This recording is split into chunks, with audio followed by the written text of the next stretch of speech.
Bonjour. Bonjour Madame Bousquet. Vous allez bien? Ça va très bien. Ça avance? Ça va. Dans ce vignoble du sud-ouest de la France, le propriétaire n'est pas celui que vous croyez. Ici, c'est Angela Bousquet-Queta, la patronne, une vigneronne, femme et noire, un cas unique en France. En général, je vais vers les gens et puis je leur dis bonjour, je suis Angela Bousquet. Et il y a un moment de surprise et puis je leur dis vous ne vous attendiez pas autant de soleil. Bon, ça détend l'atmosphère. Originaire de Guinée mais grandie à Paris, Angela a racheté ce domaine il y a 10 ans avec son mari, natif de la région. Elle s'est formée à l'œnologie et a décidé de s'en occuper. Allez-y, je vous en prie. Merci. Alors, le merlot. Angela produit 20 000 bouteilles par an, mais seulement 2% sont écoulées dans la région. Ses plus gros clients, la vigneronne, les trouve à Paris, Bruxelles ou même aux États-Unis. Elle a beaucoup de mal à vendre aux locaux. Merci. D'ailleurs, au village, personne ne connaît le vin d'Angela. Mais enfin, moi, je n'ai pas, à notre niveau, je n'ai pas entendu parler, non. Et avec les clients du magasin, personne m'en a parlé. Ici, c'est des gens qui s'expatrient dans le Minervois, dans le département de l'Aude.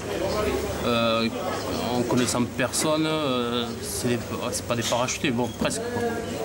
Quant aux collègues comme ce vigneron voisin, ils ne semblent pas convaincus par le travail de la vigneronne. Dans le cas de rappelez-moi le prénom de M. Bousquet, quoi. Enfin, on est plus sur un vin marketing, peut-être. On est peut-être plus, Angela, c'est peut-être plus un vin marketing, quoi.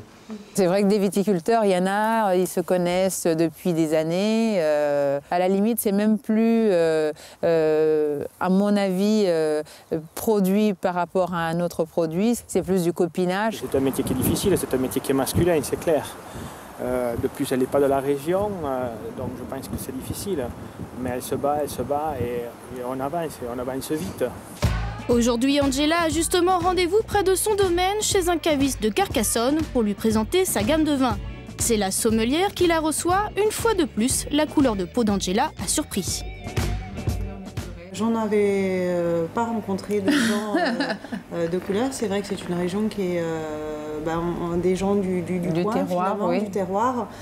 Des gens qui s'installent même dans la région, il y en a très peu. Voilà. Alors sa couleur de peau, Angela a décidé de la transformer en atout. Voici sa carte maîtresse, une cuvée spéciale 2009 en hommage au président Barack Obama. La sommelière semble convaincue. Le vin est fait pour communiquer, est fait pour partager. Et puis si on peut parler autour du vin et pourquoi pas faire passer des messages autour du vin, c'est toujours...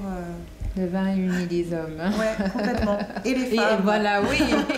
Si Angela a encore à batailler, d'autres ont déjà réussi à s'imposer. Dans la région d'Orléans, Gondo, lui, a su apprivoiser les gens du coin. C'est dans ce camion réfrigéré que cet Ivoirien d'origine vend sa cuisine du monde. Certains sont même devenus des habitués. Je vais prendre des petites djembés, Michel. Ouais. La même boîte que d'habitude, hein, pas la grosse là.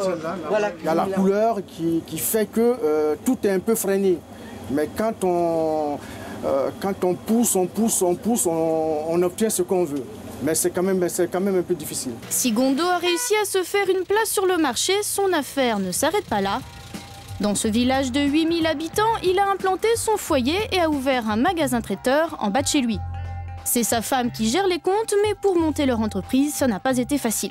C'est-à-dire que quand mon mari téléphonait pour pouvoir avoir des renseignements pour telle ou telle chose, il avait un renseignement qui était pas complet ou erroné.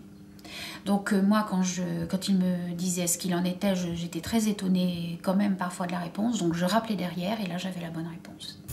Tablier et béret blanc, c'est l'uniforme du chef Gondo. Sa dernière idée, cuisiner à domicile en proposant des plats français revisités à la sauce africaine. Le coco c'est bon, petit djembé c'est bon, les maigret fumé c'est bon, les cailles farcies c'est bon, patates douces c'est bon. À tout moment c'est la pression, c'est tout ça. Hein. Il faut que le repas soit au top de ma personnalité quelque part. Ce soir, Gondo est attendu chez de nouveaux clients. Pour eux, les saveurs africaines, c'est une première. Je mets ces cartes blanches parce que je trouve que c'est beaucoup plus sympathique. J'adore cuisiner, mais découvrir de nouvelles tendances, moi ça me plaît aussi. 19h, les invités arrivent. Au total, 6 personnes à satisfaire et à surprendre. À la présentation du menu, les convives ont en effet de quoi être étonnés. Et puis en plat principal, vous avez des cailles désossées farcies, coucher sur un nid de patates douces avec les petits légumes. Gondo mélange des produits d'ici ou d'ailleurs, un savoir-faire très personnel. Le chef n'a qu'un CAP de cuisine en poche, le reste, il l'a appris sur le tas. Ah, attention. Merci.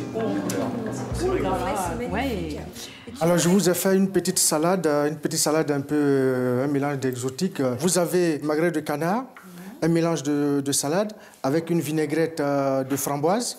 Je vous dis bon appétit et puis le reste. C'est un mélange sucré-salé. J'aurais jamais osé. C'est délicieux. Pas délicieux. C'est génial comme idée. Isa, tu vas trouver toi.